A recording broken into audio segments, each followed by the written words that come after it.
So are home prices dropping in Gilbert, Arizona? The short answer is yes. But I'll be completely honest, it's not quite as dramatic as what we've been seeing in the news or even on some other YouTube channels. Now, my goal is not just in this video, but for my channel across the board is to really break things down in a very practical sense. So whether you're planning on buying your home or selling your home here in Gilbert, you have a better idea of really how to negotiate the best deal or understand what negotiating power you actually have. I'm Courtney Strelzik. I'm a local agent here in Gilbert. I actually live here. I work here. I do everything here. So I do share a lot about this city. So if you are interested in Gilbert, please hit that subscribe button. Now, before we dive in and talk further about Gilbert, Arizona, I do want to make a couple notes just about Phoenix Metro as a whole. So Phoenix Metro as a whole, we're actually technically in a buyer's market when we look at supply and demand. And that basically means that if you're a home buyer, you're going to have more of the negotiating power. Now, when we look at the most competitive markets, all the major cities in the Phoenix metro area, we can see Gilbert is actually ranked number 8. So we're not doing too shabby. And technically, because we have a pretty good balance of supply and demand, we're what we call a neutral market, meaning it's a pretty even playing field between buyers and sellers right now. So when we take a step back and look at the median sales price for Phoenix metro as a whole, we did see it go down a little bit the past couple weeks. And then when we look at average price per a square foot, we also saw that decrease a little bit. It wasn't significant. It wasn't like a crazy drop, but it was about, 3-4%. Now, the median sales price for Gilbert right now is $590,000. And we did see that decrease a little bit from last month. It was at $600,000. Now, when you look at this chart, you're going to see a lot of ups and downs in Gilbert. And the thing to remember is, Gilbert's going to be a smaller sample size when we're looking at the median sales price than Phoenix Metro as a whole, right? So there's going to be a little bit more volatility when we look at this number. Now, one thing to note is when we look at the median sales price, it's not necessarily reflective of what's going on in the market today, right? It's what we call a lagging indicator because a lot of these homes that sold, they were being negotiated 30, 60 days ago when they were first going under contract. And this sales price is looking at homes that have already closed. So it's more reflective of what happened in March or February than what's actually going on today. Now, to get a better idea of what's going on in the market today as far as pricing, we can actually look at the average price per square foot of homes that just went under contract, not homes that have closed, but just went under contract.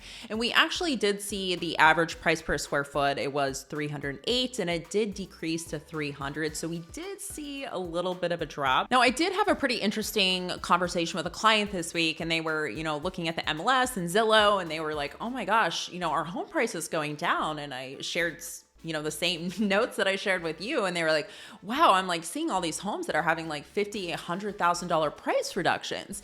And he was under the impression that there were going to be like crazy deals out there, like what we saw after 2008. And we had a kind of like a come to earth conversation. Now, when you see those giant price reductions, it's not necessarily directly reflective of what's going on in the market. What more often than not happens is these homes were initially like super overpriced. And now because we're in somewhat of a slower market than compared to a few years ago, people are not even going to tour these homes because there's a lot of options out there right now. And why would someone pay for a house? So then people are realizing like, hey, we can't even get someone to come tour our home. We need to do a price reduction.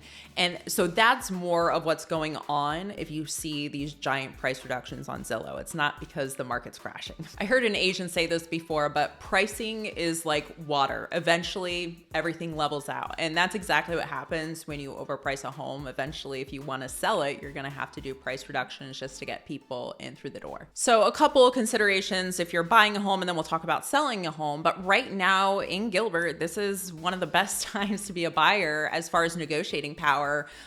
Really the best time since like 2014. There's a lot more options out there.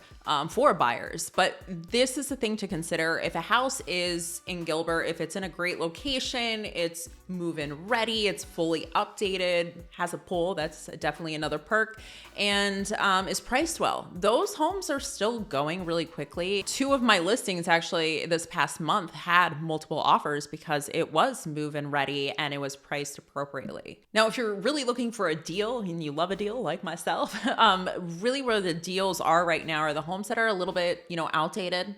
I always look for houses that have good bones, but if it's maybe what I call the grandma aesthetic, where, they took care of the house, like the systems are in good working order, but maybe it has like a little 90s aesthetic to it. Those are the houses right now that are not moving quickly. So if you find the right seller and a motivated seller, that can be the really good deal right now in the market. Now, from a seller's perspective, or if you're considering selling your home, is it a bad market right now, considering that it's softer than it historically has been in prior years? So it's really situational.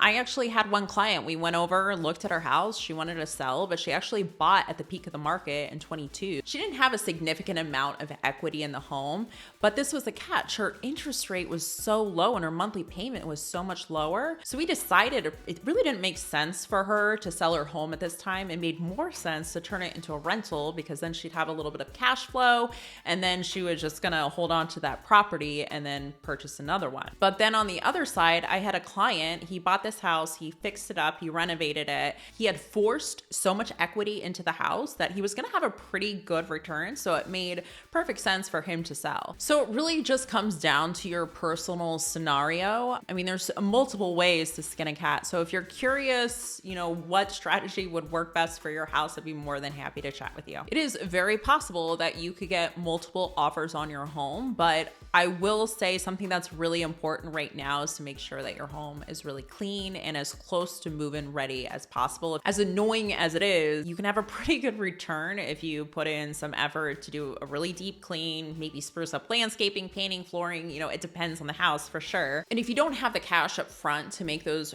renovations, I do know some vendors in the Gilbert area, they'll actually allow you to pay at closing when you actually get the proceeds from your sale. Now, next month, I will keep you posted on where home prices are going, so make sure you hit that subscribe button. Thanks for watching.